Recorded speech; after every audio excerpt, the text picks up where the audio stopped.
the incidence of disease went down by 80% over 2 years. 80%. And the other thing that I wasn't expecting, simply because I didn't know that they were measuring it, but they did measure home invasion, rape, and theft, and found that there was a 100% drop over 2 years in people in my structures.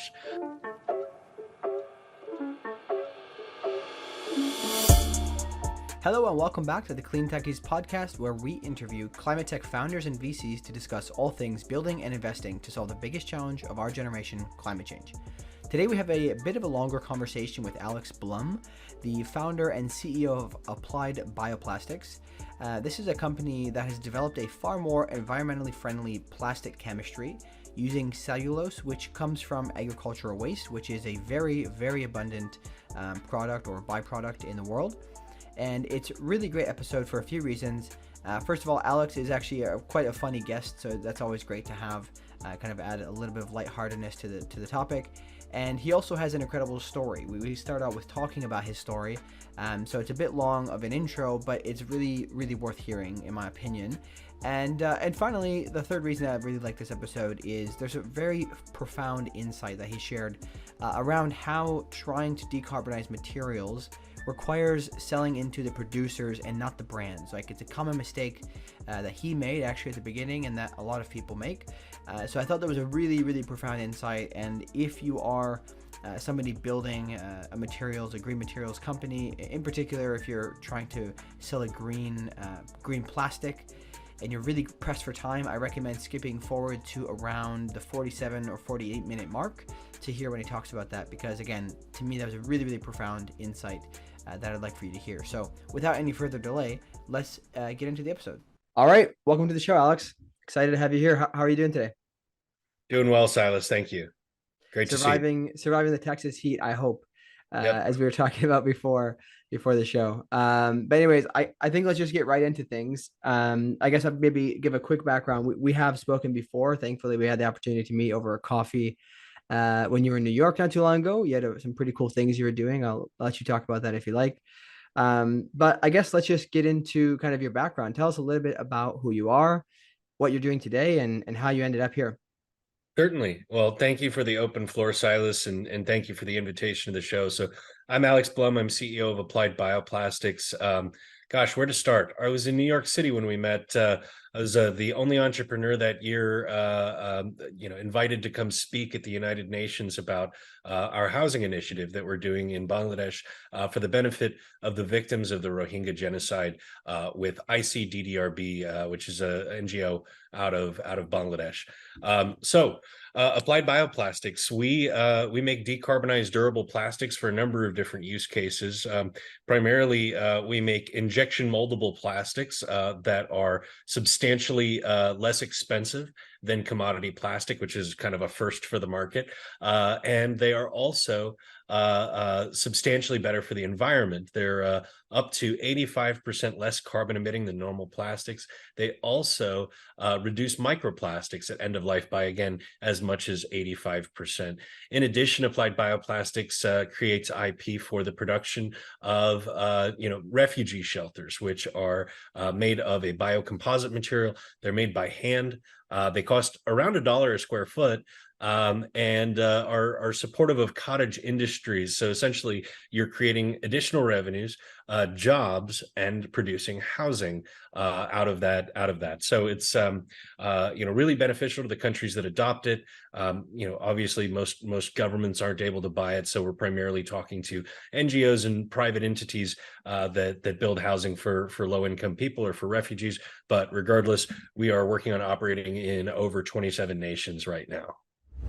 Hey there. Quick break to remind any founders or VCs listening, if you are looking for deal flow, seeking to raise funding, looking for partners to help service your needs, or perhaps you're looking for corporate investment partners, feel free to reach out to us through our Slack channel, which can be found in the description.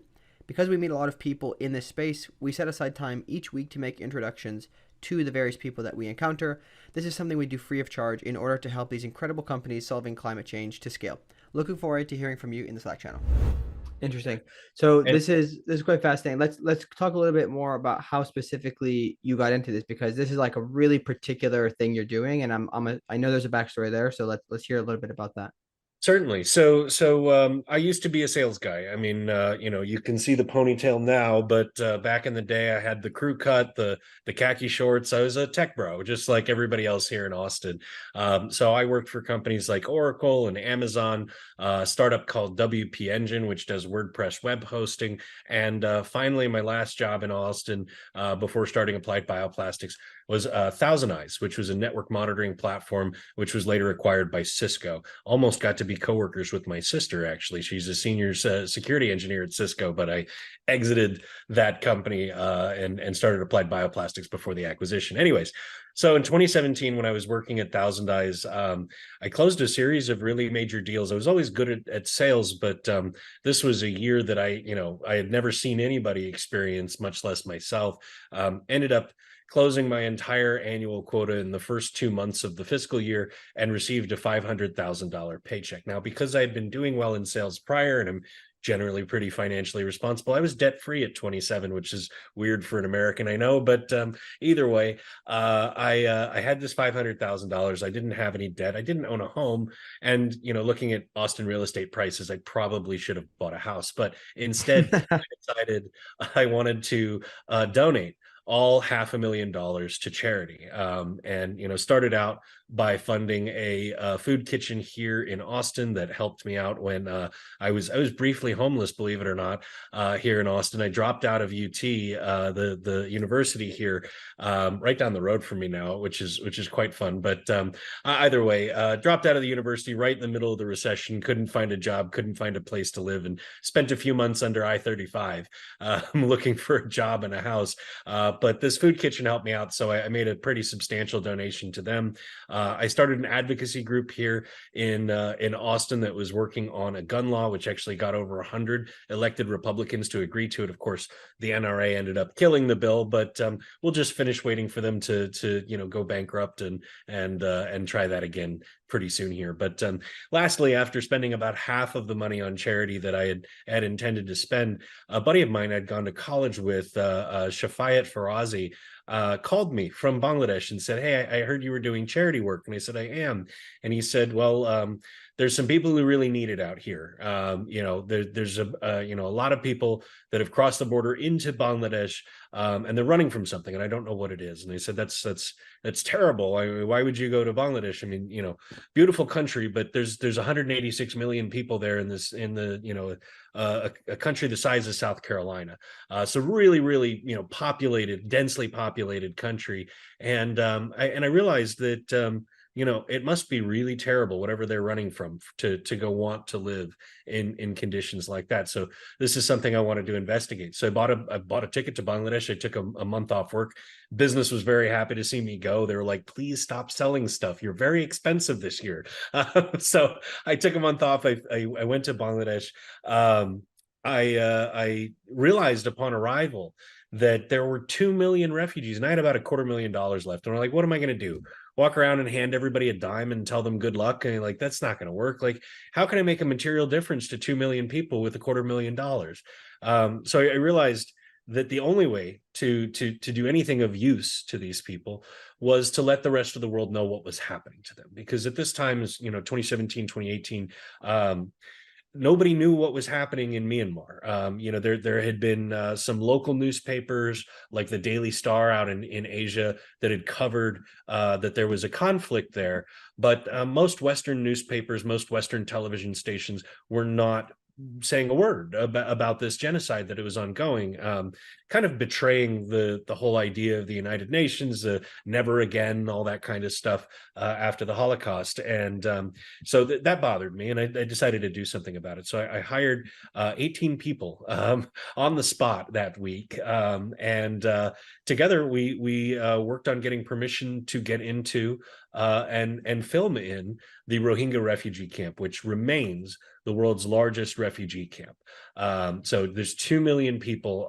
The scale is mind-boggling. You can't imagine. When you think of 2 million people, you think of skyscrapers, right? But imagine 2 million people living in single-story tents spread out over a field. It's incredible. It's amazing in a bad way. But anyways, so this group of people and I did some stuff we probably got a little in trouble for. But not only did we film in the world's largest refugee camp, we also made it across the border into Myanmar and got direct evidence of the crimes of the Burmese government. We had a drone shot down by small arms fire. But long story short, we got the footage we needed to. And I'm sorry, I'll hurry this part up.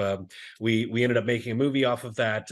It won a ton of awards, including the best short documentary at a festival in London, the World Fest International in Houston, and it was bought by a distributor who put it on Amazon. So really cool success there.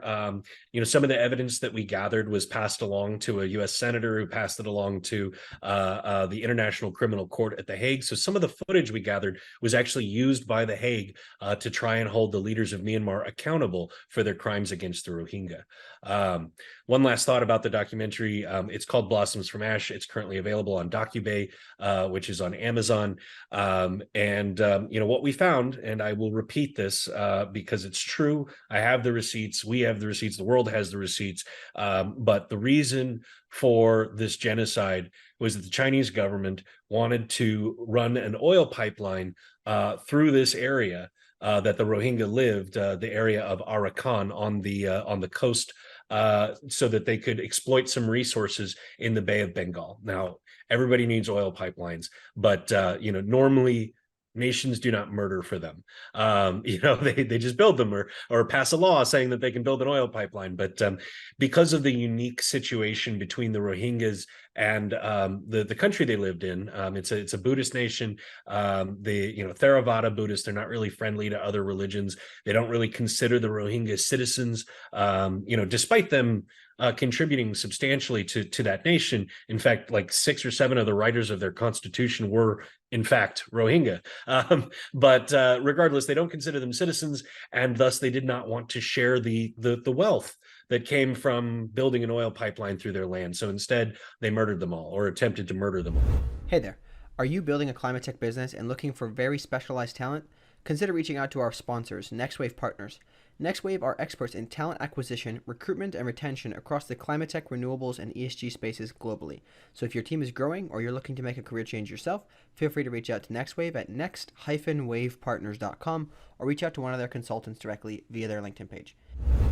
Anyways, going back to Applied Bioplastics, and I'm sorry for the long digression there, but no, it's good. I think just a comment quickly. I know it's difficult. This is obviously something that could be an entire podcast of itself, your story, but it is a really incredible story, right? I don't want to overlook that. I don't want to just rush past it. I know we've got a lot to go through, but thanks for sharing that. I mean, it's really, really quite incredible, and maybe some other people can have you on to talk about specifically that experience in detail. But yeah, we can continue onto Applied Bioplastics. Absolutely. So while I was in Bangladesh, quite coincidentally, I attended a dinner while I was trying to drum up support for the movie. At that dinner, I met a scientist by the name of Dr. Mubarak Khan, who invited me to his laboratory. So I went. I took a day and went to his laboratory and saw what he had been working on. And there were a number of things that he had been working on. And the reason he was working on these things is that there's a plant in Bangladesh called jute. They rotate it for rice so that they can renitrogenate the soil. This was brought to India and Bangladesh by the British Empire because it makes great sackcloth, sailcloth, and rope. So it was a great way to replenish their ship's supplies on the far side of the world. That was a major export for both India and Bangladesh after decolonization until the invention and widespread use of nylon. So nylon's terrible for the environment. It's plastic, obviously. This natural fiber backing completely fell out of favor because it was cheaper. It doesn't stain. It doesn't crush. It's just a better material. And so now Bangladeshis have nothing to do with their jute. They're other than rotate it for rice, but they've got these warehouses just filled with jute that aren't doing anything. They're hoping that one day they'll be able to sell it, but it's not moving anymore. So Dr. Khan had spent the last 25 years trying to fix this issue, trying to make jute useful again. And one of the inventions that he showed me using jute fiber looks like this. So this, if it looks like burlap in resin, That's because it's burlap and resin. The interesting thing about it is that this sample in my hand, despite it looking shiny and new, is actually about 25 years old. This is actually the very first sample he ever showed me. I asked him if I could take it with me to evaluate it. So I've had the same piece this whole time. Anyways, so this is about 3 millimeters thick. It uses 3 layers of burlap, which is really hard to tell because it's kind of smooshed in there. But either way, and polyester thermoset resin. So really common, really cheap stuff. It's extremely strong. It's extremely durable. It's extremely lightweight. It's got great insulation properties, and it's dog cheap. My God, it's like less than $1 a square foot for a house, and I'm talking about walls and roofs. $1 a square foot for a house. And I thought this was amazing. I said, woven agricultural product, right? Like everybody has that. Every nation on earth has access to woven agricultural product, right? Polyester resin, gosh, that's one of the most common things on earth. The small amount of chemicals that he used to make the reaction to make this last a really long time. I mean, it's this is not plutonium, guys. Like this is it's not rare chemicals, and it's not a very large amount of them either. And I said, this is amazing. You could house every person on the planet for cheap using this material. Where's it deployed, Dr. Khan? I'd love to see it in action. And he said, well, nowhere. When I said, well, how long have you had it? And he said, 20 years. And I said, what's wrong with you? And he says, well, I'm a chemist, not a salesman. And I said, well, I'm a salesman, not a chemist. Sell it to me. And he did. And then I hired him. And then after that, I went to the University of Texas. The head of the material science department, Dr. Chen, said, this is really amazing, but I don't know enough about this. So let me refer you to someone else, which was Dr. Larry Drizal. He's the Lifetime Achievement Award winner in biocomposites. He said, look, this is useless. And I said, what? He said, it's useless. You could use it for your housing dreams, but it's not a business. And I said, well, why not? And he says, well, it uses thermoset resin, which means that once it's molded, it cannot be melted and remolded into a different shape. And I said, well, what's wrong with that? And he said, well, most plastics need to be molded and remolded.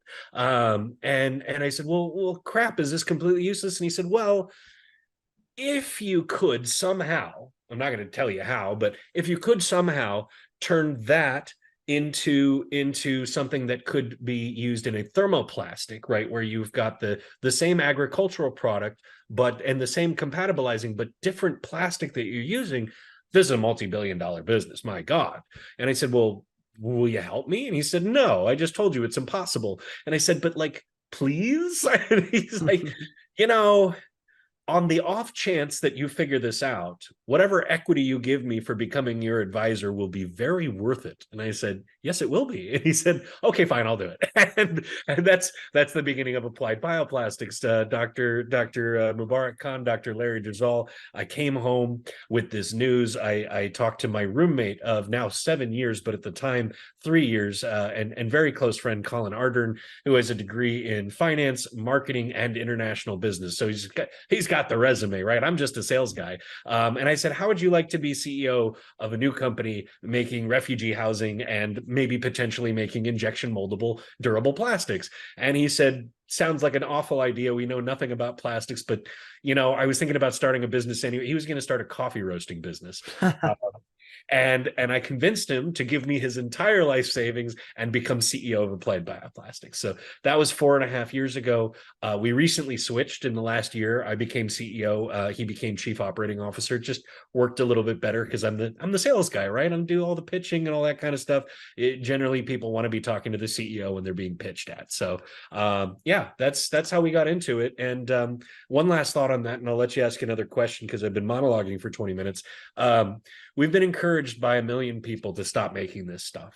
And I think the reason is that the injection moldable plastic, which I also have a sample of on my desk, is a lot more profitable. The injection moldable plastic, it's a $680 billion market opportunity per year. Right. So, I know a lot of founders are like, if I can just achieve 1%, I've got a unicorn. Silas, I need 0.1% of the entire market to have a $7 billion a year business. Like, because we're an IP company, we don't actually do our own manufacturing. Our multiple is 10. So $70 billion is what our company would be worth if we get 0.1% of the market. So generally investors are really excited to hear about that, but they don't want to hear about the housing, right? And that's the thing that gets me out of bed in the morning is, yes, the other plastic's really cool. Yes, it's going to shift an entire industry. Yes, it's going to make me rich beyond my wildest dreams, as well as all of my investors. But I like putting roofs over heads, you know? That's the most gratifying part of my job every day. So that's how we started Applied Bioplastics. Please proceed with the rest of your questions. Hey there. Are you building a climate tech business and looking for very specialized talent? Consider reaching out to our sponsors, NextWave Partners. NextWave are experts in talent acquisition, recruitment, and retention across the climate tech, renewables, and ESG spaces globally. So if your team is growing or you're looking to make a career change yourself, feel free to reach out to NextWave at next-wavepartners.com or reach out to one of their consultants directly via their LinkedIn page. Yeah, I've got some other ones here. I think the most important thing to touch on, which I don't think you mentioned yet, which is, and this is, I think, a very important point to go over, which is why housing specifically, because I think you have some kind of insight as to why it's important to put houses, create housing for these people in these refugee camps. Certainly, at its most base level, it's about dignity, right? You don't feel like a human being in a tent. I mean, sure, if you're going camping for the weekend or whatever, but if you lived in a house, which most refugees did, right? And then you're put in a tent in a pen, it sort of feels like you're an animal. You don't get protection from the heat or the cold. From pests, like you cohabitate with rats, right? It's awful. It's unconscionable that we allow people around the world who we have the money, we have the resources to house these people. My technology is not the only one. It's just that the refugees are inconvenient. They've left the country that owes them a responsibility. Right now, they're in a different country that doesn't really owe them a responsibility, other than the fact that they're human beings. And so you cannot build them houses in their host community, the one that's letting them live there for the time being, because politically, those governments don't want to admit to their people that the refugees are going to be there for a long time. So you see all these temporary solutions put in place because, oh, of course they're going home, anytime now. Right, I'm sure whatever genocide that's gonna end, and they'll be able to go home. Please, citizens, don't vote me out of power because I've decided to keep these refugees here. Right, so they have to pretend like they have to have this veil saying, oh no, they'll be leaving in a year or two. Right, the average length of time that a human being spends in a refugee camp is 15 years. 15 years. Wow. So these temporary solutions don't work. But if you build them a house, they lose their refugee status, right? So you can't build them a permanent structure. You can't use, I mean, they do use, but you can't really morally use those tents. That's not right. So what do you have? And for us, what we have is something that allows the veil to be in place, because as being a bioplastic and being something that really only lasts for 70 or 80 years, it's technically a temporary material. So the government can have that veil saying, oh yeah, of course they're going to leave. We're just building them some temporary shelters. But on the other end of things, it's actually functional for 70 years, right? So it's, it also disassembles in flat packs, right? So once it disassembles in flat packs, you can keep it for next time, right? Or keep it for another disaster or something like that. So we enable the governments to approve of a more dignified house that doesn't put these people as much risk. And we'll talk about the risks here in a minute, but it allows for people to have dignity while governments can tell the necessary lies to themselves and their own people that these refugees may not be here for very long, right? So talking about the risks. So disease, right? I mean, if you look at the tents that most refugees live in, they're typically some form of treated bamboo or wood to prevent bugs or other things like eating it too quickly or something like that. And then plastic sheeting that is stretched over that wooden frame. A determined human being can get through that material in seconds. A determined pest like a rat can get through that again in seconds or minutes. Bugs can get through the holes and cracks in between the tent-like material, and attack the humans inside.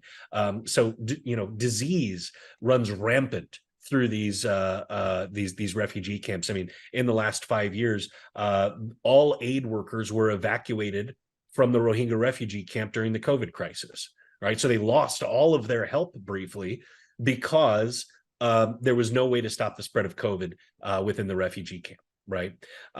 Cholera, malaria, diarrheal diseases. I mean, there's a whole list of these diseases that, like, in any other situation would be curable, preventable, treatable, that sort of thing. But in the refugee camp, they're not, right? So the only thing that you can really focus on that's economical is prevention, right?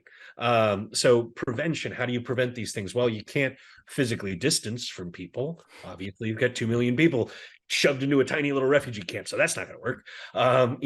You can't keep disease from getting into the camp. That's not possible. We can't even do that with normal villages and cities and stuff like that. So what can you do? What you can do is give them a house that has like sealed borders and a door, right? So if they're not sick and others around them are, they can go behind that door, close that door, lock that door, keep people out, right? If they are sick, they can go inside and be sick inside, not around other people, right? So they can socially distance by being away from others. It keeps pests and rats out. I mean, our stuff is much harder and it's not appetizing to a rat either. So I don't see any reason why a rat would try to chew through it. But regardless, the rats won't be able to get in. And of course, those spread disease. And then because we seal the seams with a naval sealant, the smaller pests, the bugs, have a much harder time getting in. Now let's talk about another different kind of pest. So there's a very high incidence of home invasion, rape, and theft in refugee camps, primarily because most traditional refugee structures, shelters, do not come with doors. So you might imagine, I mean, I don't have to describe why that's a bad thing, but ours come with doors that lock. So Yeah. and the proof is in the pudding. The ICDDRB, the NGO that we're working with in Bangladesh, as well as the IOM and several other important refugee organizations, did a study recently on our housing over the last 2 years, and they found that the incidence of disease went down by 80% over 2 years. 80%. Which is amazing. I mean, I was so proud to hear that. I thought it would have some effect, but I didn't think 80%. And the other thing that I wasn't expecting, simply because I didn't know that they were measuring it, but they did measure home invasion, rape, and theft, and found that there was a 100% drop over 2 years in people in my structures. And so that's why housing, right, is you can make a huge difference to people. And it's not soft-hearted, bleeding heart liberal sort of thing here. Like, this is about real people, and it's about what these people could do, right, if they get out of this situation. Another thing that goes into that we believe we can help with is we're working on something. We're working on patenting something right now. Essentially, it's a paint. It's a paint that is made out of a compound that is often found in beach sand called titanium oxide. It's also used for pill coating, so it's quite safe. And essentially, what we figured out to do is make that photovoltaic. So it's a low efficiency solar cell that we've made with beach sand paint. So it's really cheap, just like everything else we make, and it generates power. And with some integrated wiring into the composite and a capacitor inside the house, you can build a rudimentary lighting system for the interior of these houses without making them too much more expensive. Now, why would you do such a thing, right? This, you're giving them luxury, right? Well, no. There's a functional. Sorry, I do my little Jim Carrey bit sometimes with my eyebrows. All but right. anyways, the reason you want to give light at night is not just for safety. I mean, there's obvious safety benefits to having light at night, but look, these people aren't going home. That's the reality. They won't be able to. It's very unlikely that Myanmar will take the Rohingya back. In many cases for refugees, that's always the truth, right? They're not going to go back. They have to make a life elsewhere. So how do you go about making a life elsewhere? Well, first and foremost, it's really god dang helpful if you speak the language of the country that you're moving to, right? But when do you have time to do that? Because when you're in a refugee camp, you don't really have a whole lot of time during the day. You've got too many things to do. You've got to stand in line for food. You've got to stand in line for water. You've got to stand in line for a shower if those are available. You have to go to classes if you're a kid, right? So there's not a whole, like, you got stuff to do. You don't have time, right, to study, and at least not while it's light out. But you do have time at night. And if you've ever been in a refugee camp, you know how dark those places get. Like you can see every star in the sky, which would be nice, if you weren't terrified of everybody else around you that you cannot see, because you cannot see your hand in front of your face, much less other people. So not only safety, but the ability to study the language of your destination country. Yeah. That's what that I does. mean, just generally speaking, it doesn't even have to be language study, right? It's just something, right? Because how are you supposed to prepare to make a better life somewhere else if you can't study anything, right? Books are super powerful. Exactly. I didn't mean to cut you off too much. I do want to get Oh, into the please go ahead. technology as well, but I think just broadly speaking, this is really fascinating to me, and I think it's really interesting what you guys are doing. I want to talk about the business side now. So let's try to do how walk us through the process from having the technology. It sounds as though, if I'm not mistaken, the technology was basically figured out by the time you came across it. There was just not a use case that was specifically set for it. So talk us through from when you kind of stumbled upon this through to commercialization. How did that process work? What are the big kind of milestones there? And where is it now? Because it sounds as if I get this correctly, it sounds as though there's almost two different business units, right? One that's going to help with the housing, and then something that's going to be a little bit more commercially viable to fund the endeavor. So I know it's a big question, but let's go through that. Yeah, absolutely. And let's make sure that we get to the business model because that's really important.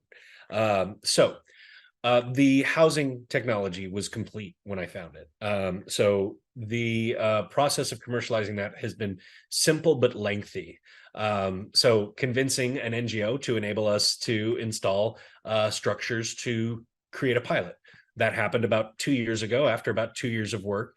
And now that we've done a 2-year study on it and proven that it's successful and superior to solutions being used today, we were invited to speak at the United Nations about it. Now 27 nations are interested in adopting it, and we're working through that, right? So primarily we're working with like the Islamic Development Bank. We're hoping to work with BRAC. We're hoping to work with the IOM.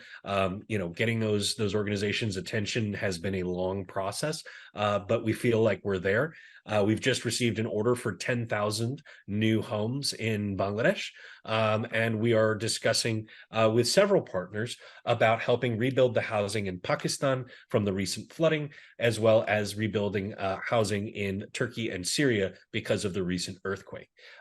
We're also working with a number of Caribbean nations and some of their NGOs to try to install, at least facilities for creating this. Now, this is going to get into the business model. So let's talk about facilities for creating both in a second. So let's go over to BioFi. BioFi is the name of the injection moldable plastic. Better board, BTTR board, is the name of the housing material. So BioFi, biofiber, right? That was not at all commercialized. We had to invent that from scratch for the most part, right? Like the idea of mixing plant cellulose with plastic was done, but the question was, how do you port that over to the chemistry of polypropylene polyethylene? So I'm not nearly technical enough to tell you about this. I hired people to do that. I am, my job here is kind of spirit leader, rah spirit leader, fundraiser, competition doer, and pitch man. But I'm sure your listeners probably don't care about the chemistry, but essentially, what we managed to do was make it so that despite the heat of the processing machines of plastic, that the cellulose will not burn. in those machines, because that's one of the biggest problems with natural fiber composites, is that the material burns. So we managed to make cellulose more heat resistant. We managed to make it bond better than any company's been able to do so far, using the basis of Dr. Kahn's formula on the housing solution. And lastly, ended up with like an injection moldable composite, or a technology that would enable that. So with that, let me hop into the business model, because I think that's really important. So we have a philosophy at Applied Bioplastics, and essentially it's based on the failures of the other 35 bioplastics companies that have all gone out of business in the last 20 years. They tell themselves 3 lies, and thus we do the opposite of those 3 lies, and that's why we will be successful. So the first lie is this one: people will pay more for my plastic because it's better. No, sorry, that's not going to happen. It's a commodities market. And if you don't have a commodity that's at least competitive on price, you don't have a business. So many founders, and unfortunately for me, trying to raise money from these exact same investors for those investors, this has ended in tragedy over and over and over. Is the pricing strategy is fine. They'll buy it because they want to be green. No, they won't. Not if you want to make a material difference to the world. Look, yes, you can go build a water bottle out of like recycled orphans' tears if you want.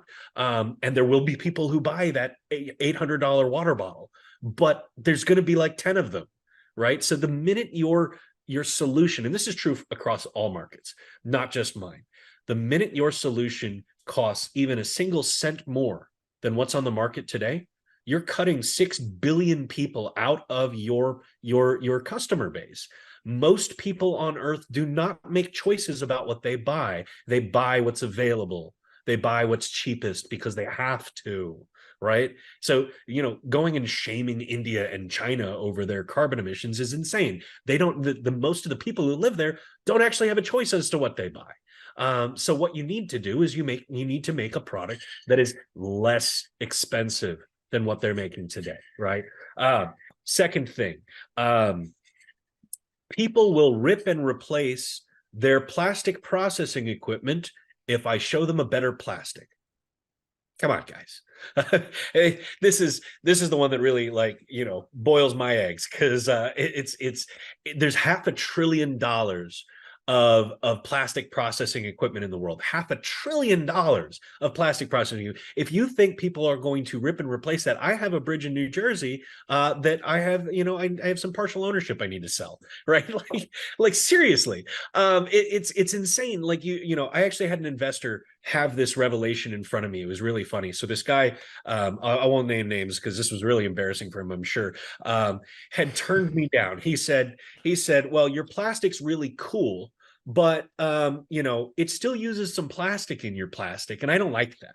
I want to see something that's a completely new material. And I was like, okay, it was really nice to meet you, but seriously, keep dreaming.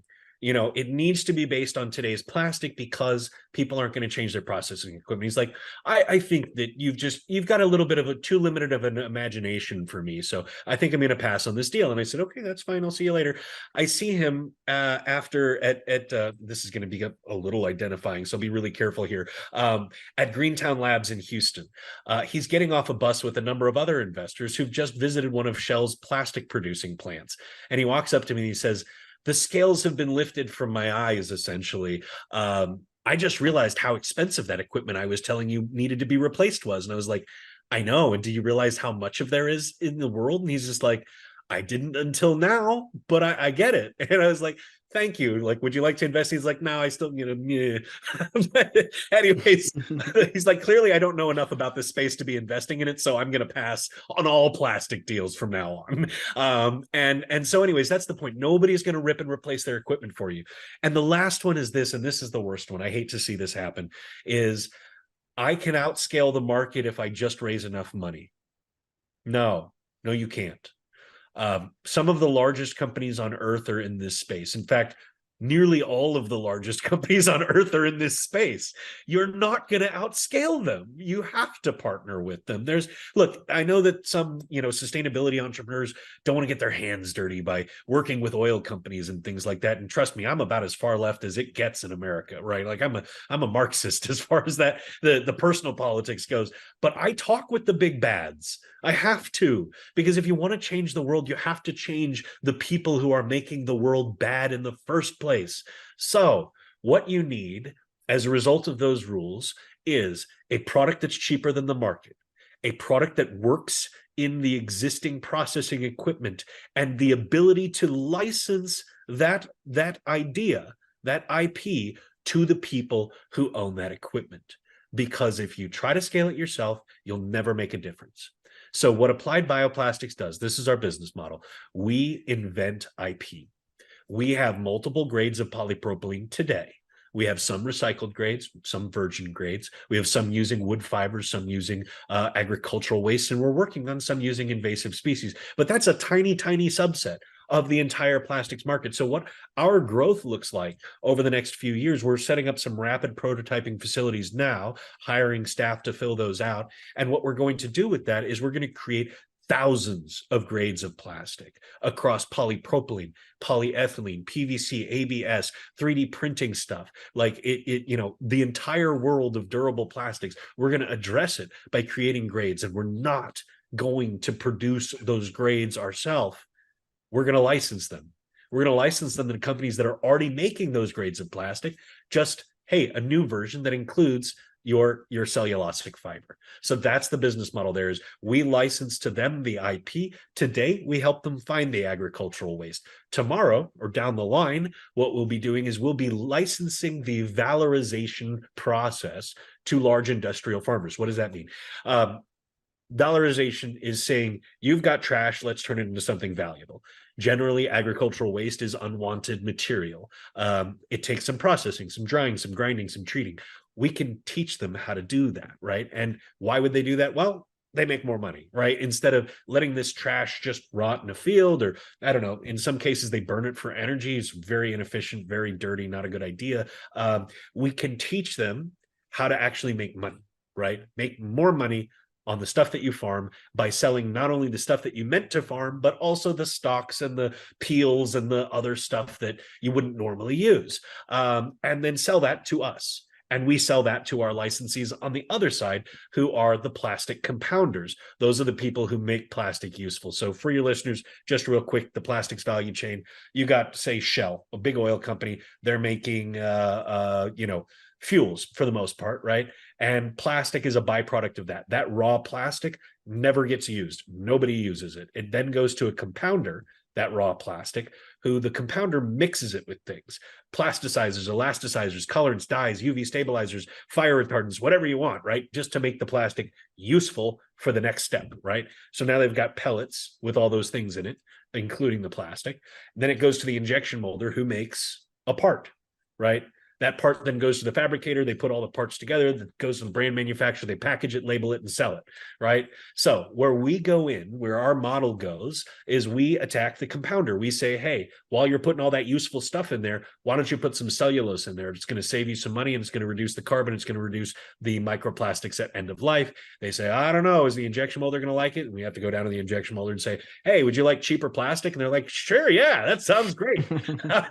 And then we got to go to the brand manufacturer and be like, hey, would you like to be able to tell your customers you're greener than your competitors? They're like, woo, yeah, let's do it. So that's the chain right there. So we play with pretty much everybody in that line, except for the fabric. That's kind of interesting. I want to just ask you real quick on that. Like, why is it that you have to be the person going through to those three people? Like, are they not talking to each other? Because there's three components you mentioned: the first people, the second, and the third. And because there's a barrier in the middle, are they just not aware of the end user's goals?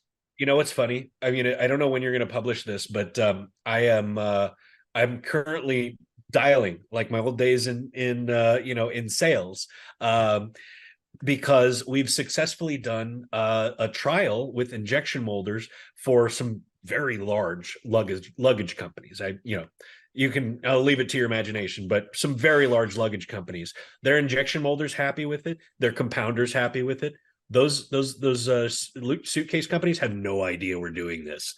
So, and now the injection molder's telling us, I don't know, can we buy it without their permission? And I'm just like, I mean, it's your business, you tell me. And they're like, I don't know. And it's like, okay, what if I call Interesting.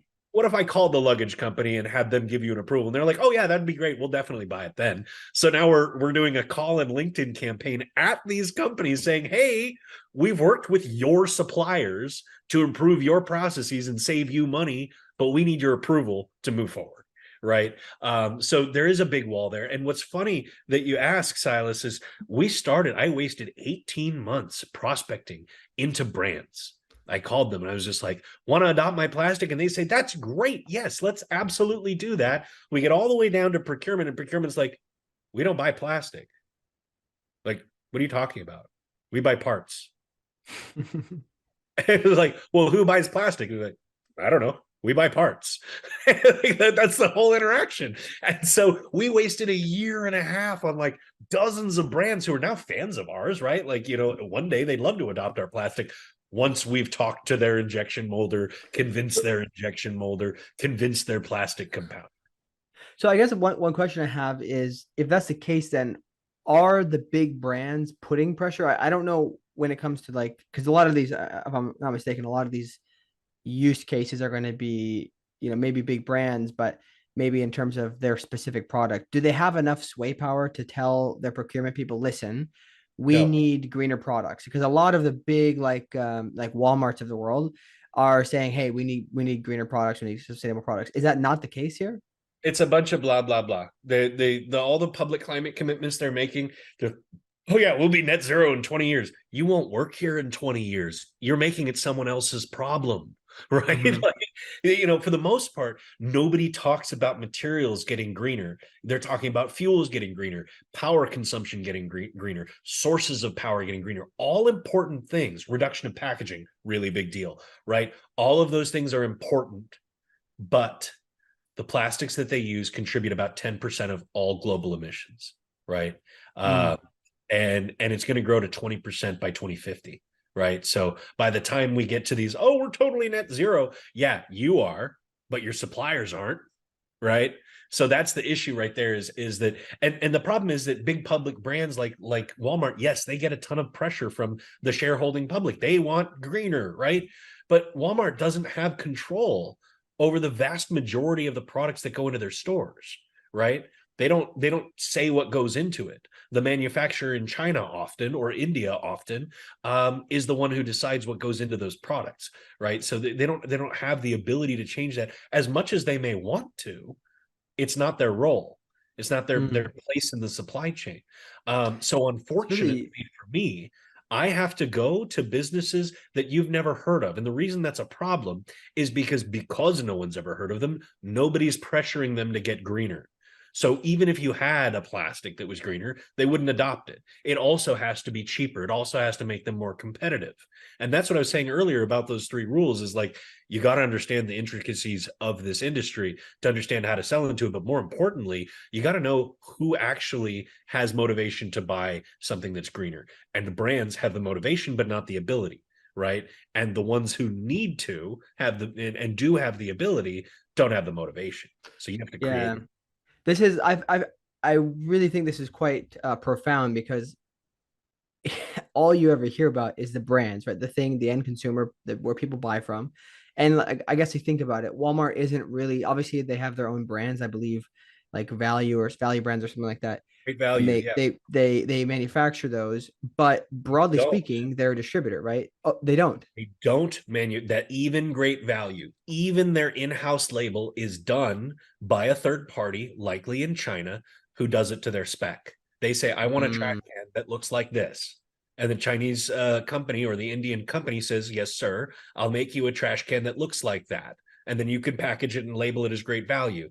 However, the person who's buying the plastic for that great value brand thing is in the company in China or India, not within Walmart. And it's not as if it's just a single, they're not just creating just for Walmart. They're a white label production company. So they have Correct. many customers. Okay, okay. Yes, yes. So So so even in Sam's that Club. case, Yeah, yeah. Even yeah, the injection molder who works for Walmart also works for Sam's Club, also works for Costco, also works for HEB, also works for, like anybody who has an yeah. in brand and needs an injection molder. Mm. There's hundreds or thousands of these companies across India and China for the most part, who make the same object for like hundreds Mm. of brands. You know what I mean? So like, Yeah, that is a good point. But so my point was saying, like, even though we view these as the brands, the right, brand in this case, specifically we're talking about Walmart, is actually just a distributor, right? And they can only that you can't just tell everybody that you sell their stuff like how they have to run their business, because that would be absurd. You don't know how to run their business, like all those things. right. So it's really, to me, this is very profound, because I think that despite having talked to a lot of people on the show, I don't think anybody has talked about the necessity to go directly to the people behind the veils, right? On where it's happening. So this is really, really cool. So I guess maybe you've talked about it a little bit, but I just want to ask you to double click on that slightly and give your advice to other companies trying to help decarbonize materials, or things that fall into this category of, the biggest companies you've never heard of type of category. So can you talk a little bit more about that? Certainly.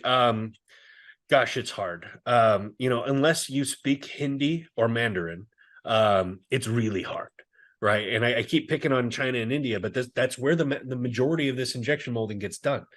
Same thing with rotomolding. Same thing with a number of other different types of plastic technologies, right? So, obviously I'm grounded in the plastic world here, but this is going to be true for the vast majority of businesses, is that they're not vertically integrated. There are a few. Unilever's vertically integrated in some ways. They're not vertically integrated in others, but it's rare, super rare. Companies have discovered over the last century or so that vertical integration, while it was the most efficient way to do business, like think big oil, think big steel back in the day, it's no longer. Because of the globalization of commerce, shifting responsibility to people who can do things less expensively than you can is the most profitable way to do business. Now, do I agree with that? Obviously not.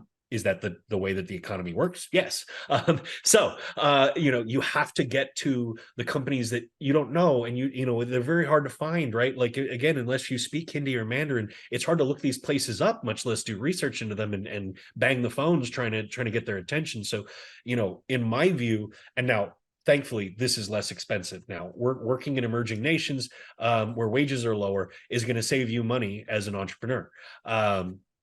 All of our people are generously paid for their A, for their jobs, and B, for their nations. We have an amazing retention rate. We've had one voluntary resignation at Applied Bioplastics and 0 layoffs in 5 years. So just point of pride there. We treat our people really well. But the point here is, I have Hindi speakers, and I have Mandarin speakers, and I have Bangla speakers. So I can work in Bangladesh and India and China, because people know how to do the research there. They can do the reference work. They can do the other stuff. So as a founder, if you're a solo founder, you only speak English, you're trying to build a materials company, good luck. But also hire people, please, who speak the languages of these places, because you're not going to be able to make a difference otherwise. You can call the brands all you want. You will spin your wheels. You will spend time. You will spend their money, and you will lose your reputation. Because the thing is, when you get there to procurement, you've done all the things. You've talked to the VP of sustainability. Maybe you're really ballsy and you called the CEO and you build a relationship with him. Good job. But they can't do anything with what you've told them. So now you've wasted their time. Now, are they ever going to talk to you again? Maybe, maybe not. Right. So don't burn your bridges early. I saw on the list of questions you sent me, what would you do differently? I wouldn't burn some of those bridges early by saying, we can do this and you can too. Because the thing is, in these large companies, they don't realize that they can't do that. Right. It's the guy in the little procurement office in the basement who realizes that they can't do that. The CEO's like, hell yeah, I can. But no, they can't. Yeah. I've literally, so I'll give you another example. I was talking to a guy who makes bidets. Perfect use case for us, by the way. Complete plastic body, needs to be cleanable, needs to be sanitary. Cool, got it. I get on the phone with the CEO. He's raving about it. He's like, this is amazing. I'm totally going to do this. I'm so excited. I'm glad you called. He calls his injection molder in China. The injection molder tells him to fuck off and find a new injection molder if he's going to make him do this. And so he calls me angry because I ruined the relationship with his injection molder, and I didn't mean for you to do that. And he said, well, you didn't tell me that this was a brand new material that might break his machine. And I said, well, I did tell you that, but neither here nor there. I'm sorry for screwing up your supply chain. Right. Yeah, So it's a big thing. That this is the other thing I was going to bring up. But you mentioned to people, if they're going to try to do something like this to hire people in other countries that understand the language, but also the culture is completely different, right? Especially if you're talking about people from the US. Like you have to realize that the way business is done in other places is completely different, right? So you need to understand and have people who know how to sell there and who know how to build relationships or know the speed to take things, right? Absolutely. Because One otherwise you thought run on into that. these issues. One thought on that, by the way, is like India, the business traditions are very similar to America just maybe 30 years ago. So like they're just like a little behind on how you go about doing business. So if you want to make a sale to an Indian firm, you need to go have coffee with the CEO in his office. Anything less than that, and you're disrespecting him. If you've sent him an email and haven't offered to visit, you're rude. If you've given him a phone call, for Christ's sake, that does not include an invitation to coffee, wow, you just burned that bridge, right? Like Wow. that, it's over. You're not going to do business with that company. And if you don't know that ahead of time, you're going to ruin these relationships. And again, that's why you're absolutely spot on the money. It's not just language knowledge, it's cultural knowledge Yeah. that you need to work in these places. For anybody who's not familiar, there's a really good book called The Culture Map. I recommend people read if they're Oh trying to yeah, great sell book. into other places. Super, super impactful. Great book. Um, all right, we're running out of time, but let me see where I want to go here. I think probably just real Do quick, regulatory because I have like an hour long rant. We we'll have to skip that one. could One thing I want to ask you just really briefly would be if this. So you talked about, I think you mentioned 10% of emissions are from plastics. If this plastic alternative was used kind of very, very broadly, what could the impact be to reduce global emissions? it would bring it down to about 1.5%. If all plastic was using my tech today, instead of 10% of global emissions, it'd be Okay. 1%. Okay. So we're talking So about hundreds of millions of tons of CO2 avoided. yeah, so I think that's again really important. I definitely have to clip that because that is an extremely important point. The other question I wanted to ask was you mentioned licensing the technology, and I just maybe this is like a small point, but I was curious about this is if you're charging a licensing fee, doesn't that technically add to their total cost? Because before, I'm assuming they already had the tech and they didn't pay for a license and they were just procuring raw materials, or is that incorrect? No, that's incorrect. And so let me explain. So today, what they're doing is they're buying plastic. Plastic usually costs between $1,200 and $1,800 a metric ton, depending on the time of year and whatever else like that, right? So that's the range, those 12 to 18. They're compounding it with their normal additives, which adds some cost, and then they're selling it to the injection molder. What we're doing is saying remove up to 85% of that 12 to $1,800 plastic and Hmm. replace it with treated agricultural fiber, which costs around $300 a metric ton. So it's about 75% less expensive. Then you have to add in the special technique. And then we're going to charge you a license fee for that fiber that we're giving you. So instead of saying, I'm going to audit you every month and see how much of my plastic you made, I'm just going to upcharge you on the agricultural fiber, so that you can pay your license cost that way. There's only one fee that you pay me. It's for the fiber, right? And it's still cheaper by a lot to add that license cost on top of that Hmm. $300 metric ton fiber. It's still cheaper than that $1,200 metric ton of plastic. Does that make more sense? Yeah, it makes a lot of sense. And that's also, I was curious because I was wondering, like, in a lot of cases, I was wondering if say, for example, farmers have this waste product that they have to, I'm assuming they have to dispose of it some way, right? So it does usually probably cost them something. But in this case, it's actually going from a cost center to they're actually making money slightly on it, right? That's it. That's exactly it. Yeah. So the farmers make more money. Instead of losing money, honestly, they usually pay people to haul this stuff away or to chop it into little tiny bits and then leave it on their property, and then it rots and creates methane, which is bad for the environment but cheaper for them. And turn it into a profit center for them. Take your trash, Hmm. sell it to me. Right? I'll The buy it. I'll put incentives, real money. yeah, the incentives are all there, and I really like this. And then one thing I wanted to make sure we got to is so essentially there's two business models here, or sorry, two business units essentially. The housing and then this licensing business. How do you work those together? Is it mainly, hey, we happen to have we have two business units essentially, and one is more kind of just impact oriented towards people. Obviously, there's some environmental impact, but towards the people, and then we also have this licensing business. How do you separate that out? Is it just a certain percentage of profits that you're pouring into building houses? Like how does that work? Sure. So firstly, better board is substantially better on the environment than plastic sheeting, by the way. Hmm. The carbon footprint is 80 or 90% lower Wow. because it's mostly plant matter. So no, we're not trying to take over the entire building materials market with it. It's got some limited utility, but that is tuned towards the environment as well as people. The second thing is it's also a licensing play. Mm. We don't manufacture better board. We make samples of both, but that's it, right? We teach people how to make this for themselves. The way that we meter the licensing for Betterboard is there's a fluid that we make. It's our proprietary chemistry that enables the permanent bonding of the cellulose with the plastic, right? We sell that just like with the treated agricultural waste. We upcharge that with the license cost. We sell that to NGOs, governments, and private companies who want to make this housing material. And then we teach them the technique, much like we do for the compounders for the injection moldable plastic, right? So again, what we send is knowledge, Hmm. right? Not physical property. I send my engineer to a plastic compounder to implement my new system of making their plastics, right? And then they troubleshoot and they've got their cell phone number. So if the compounder ever has any issues, they call their engineer. The engineer helps them walk them through the problem, right? Hmm. Same thing goes for the housing.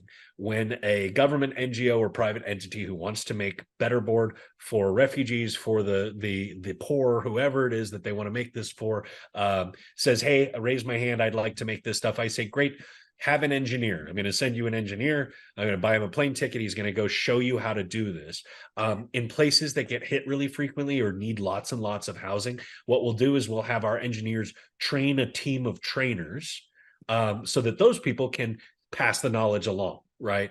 And create dozens of people or hundreds of people making these composites, and assembling them into houses.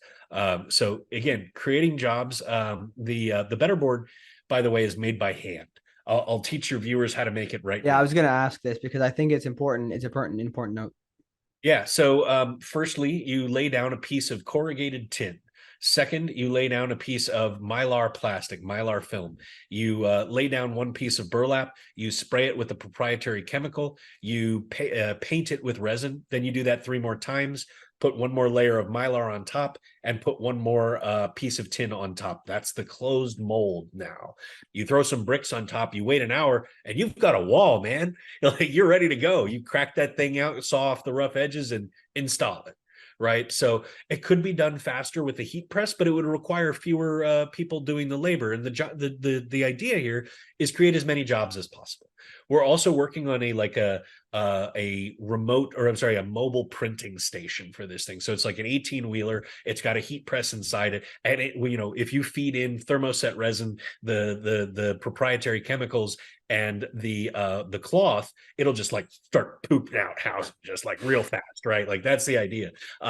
We want to be able to bring those to disaster areas, but other than that, 1 or 2 vehicles that we will Yeah. have for ourselves, it will be a community effort to build housing for people who need it. It's a way to create jobs and additional revenues for weaving businesses, which are considered cottage industries by the United Nations, and they're really trying to promote those as a way to create more equity and more jobs around the world. So this is a jobs program as well as a housing program, and it's all done through licensing.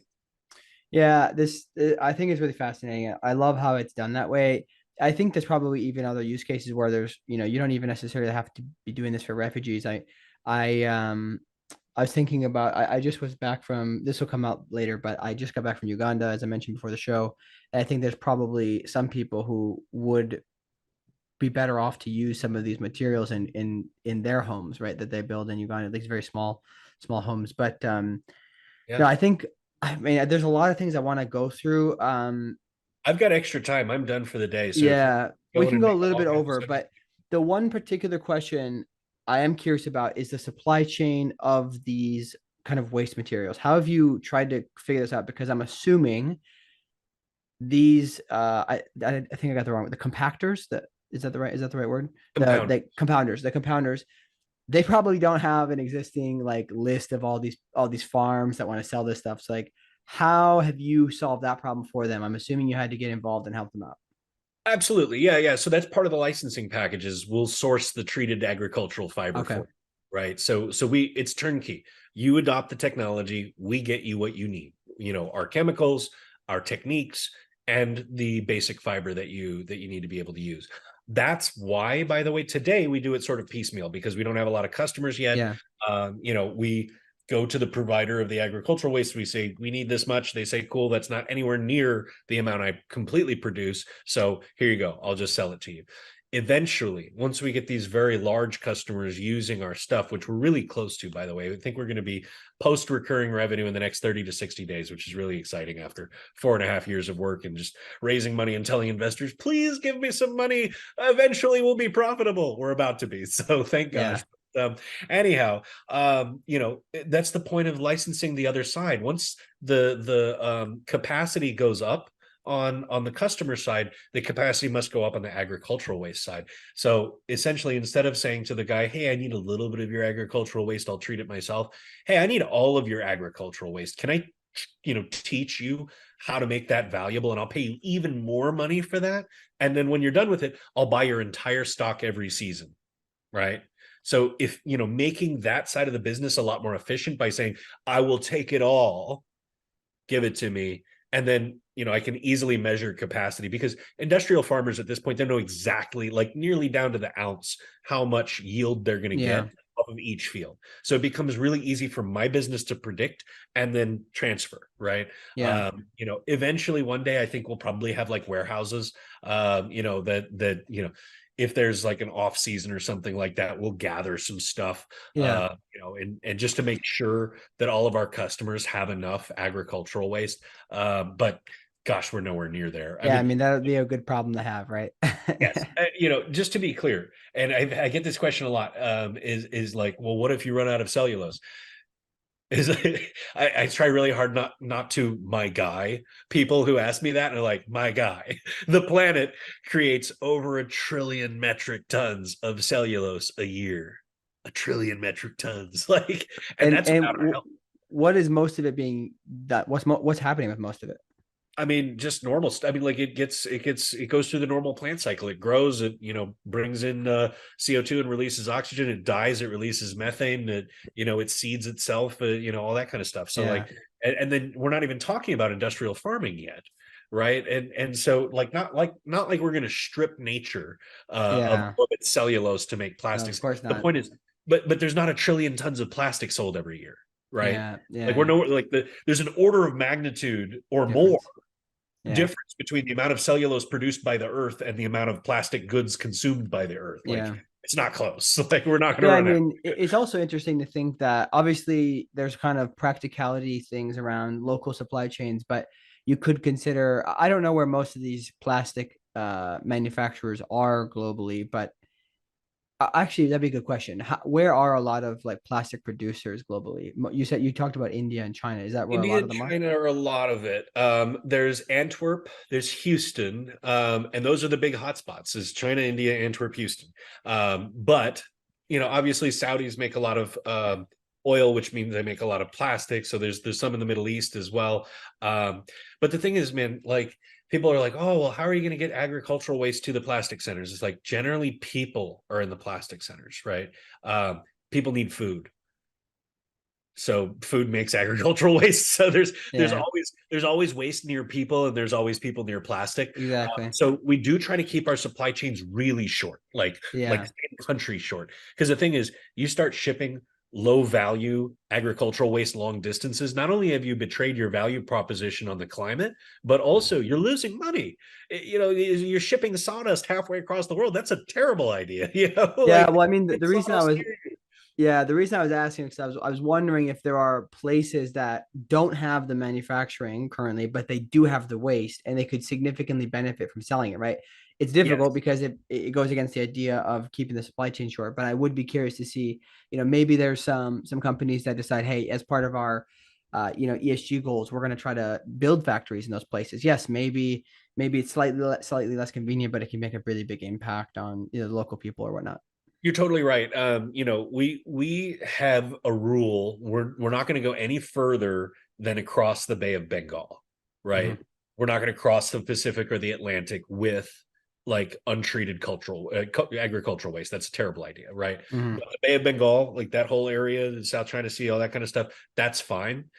So we can take stuff from Thailand, Indonesia, bring it to China, bring it to India. But I agree with you. I really wish some of those plastic producers would create infrastructure in areas like Thailand, Indonesia, and I know that there's a few. Like I think Chime is doing it, maybe Sumitomo Chemical, but more need to do it because there's a ton of Yeah. biomass over there that feeds the world, by the way, but also pollutes those countries because they're not disposing of it fully. So if we can Yeah. help, it would be a huge impact, not only economically, not only environmentally, but it would be a huge social help to the people over there. They deserve those jobs just like we do. So let's put some factories over there. Yeah, no, I think there's so many interesting problems that kind of you can see through here, but like it's so cool because it's just the problems are, or the, I guess you should say problem, the dilemmas that arise are always from something good happening, right? So I think it's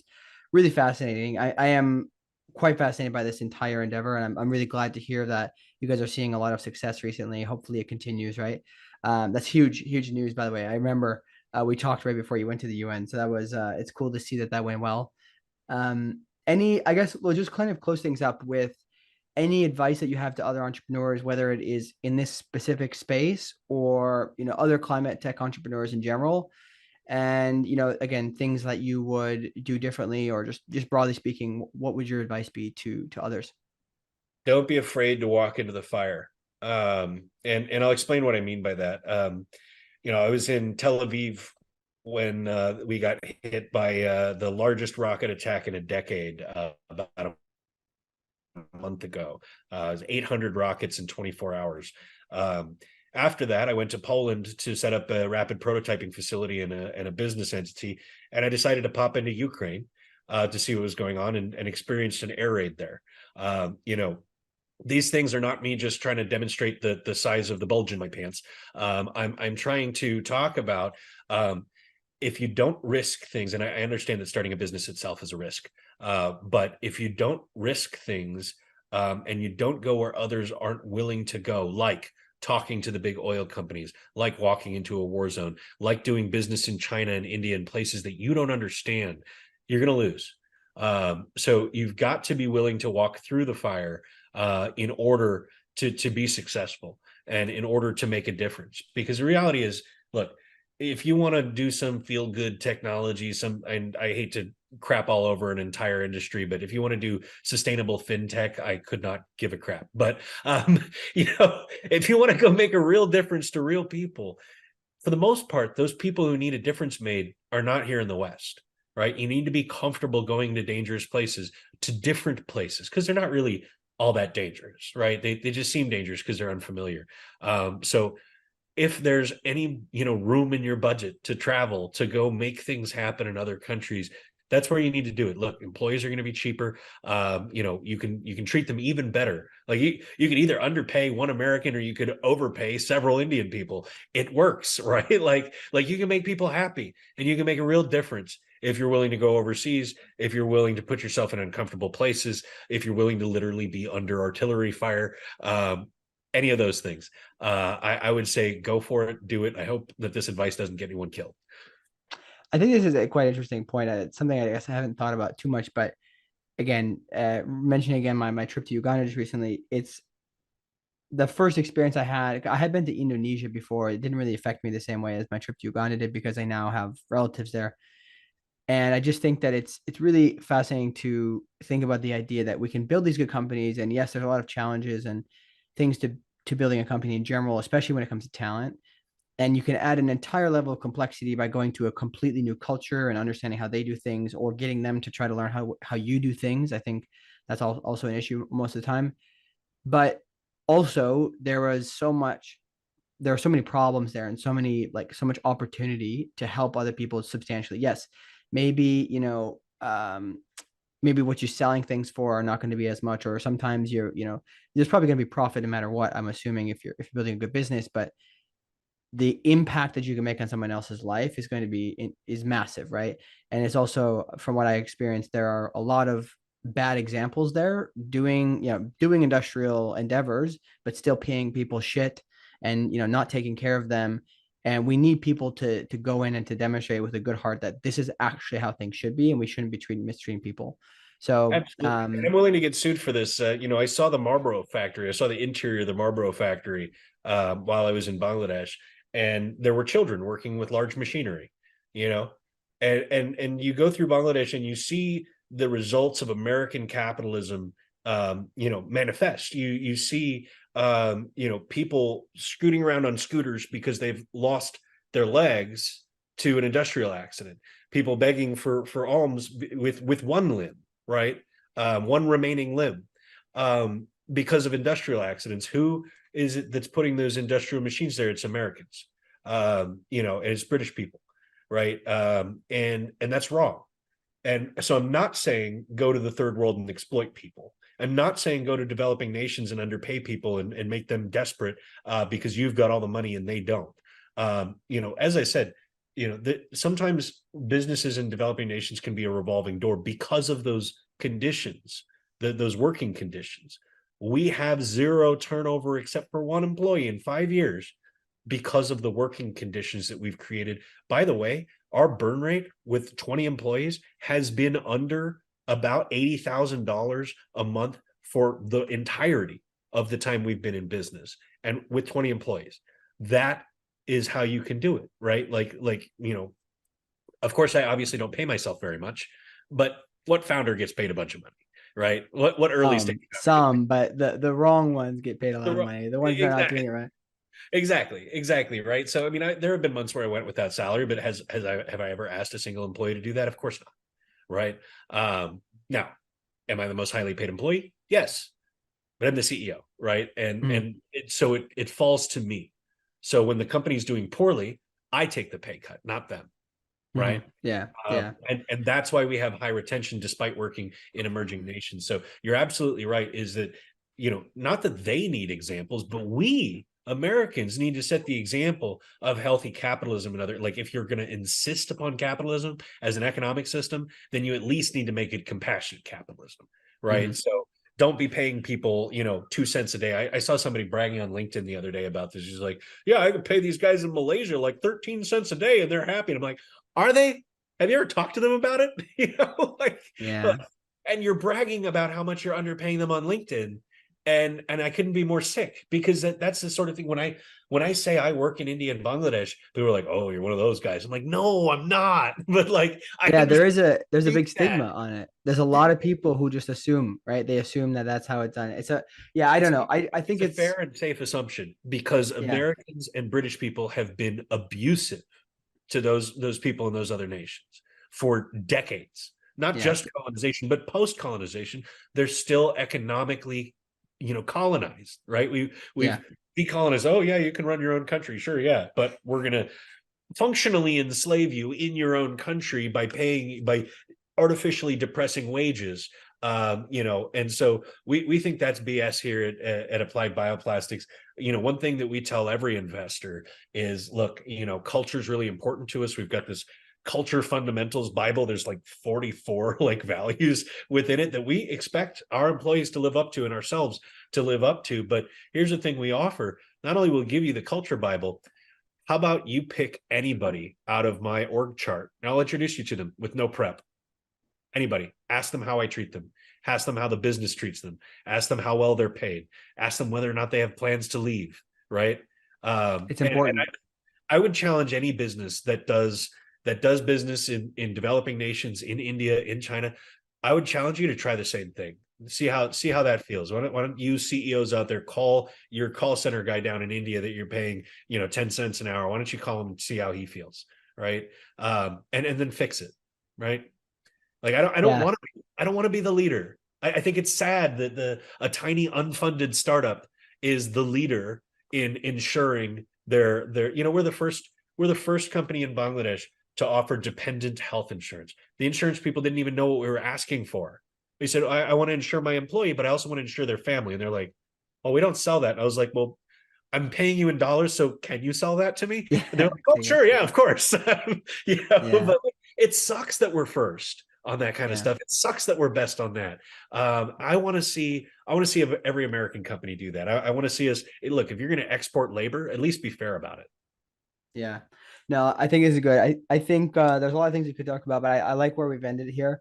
I really appreciate you coming on, and hopefully we'll have to have you on again to talk more details about some of the other items in the future. But any final thoughts you want to leave us with, or where people can reach you? Oh yeah. So you can find us at I mean, gosh, we're not very present on social media, but we do have a Twitter, A Bioplastics. We're also, I think, on Instagram. I'll have to check. Easiest place to find us is LinkedIn, linkedin.com/applied bioplastics. My URL is Alex Applied Bio. You can also email me or email the company at hello@appliedbioplastics.com. Look, if you're a cellulosic biopolymer PhD and you're looking for a job, please reach out. If you're an investor, by God, please reach out. We are so undervalued right now. We're about to take off. It's your last chance to get a safe note from Applied Bioplastics. Like by the time this airs, you might have a month. Yeah. So reach out to Silas. He I'll knows tell how to the get. I'll tell the VCs. I'll tell the VCs right after we get off here. But all right, man. Well, I appreciate it. This has been great.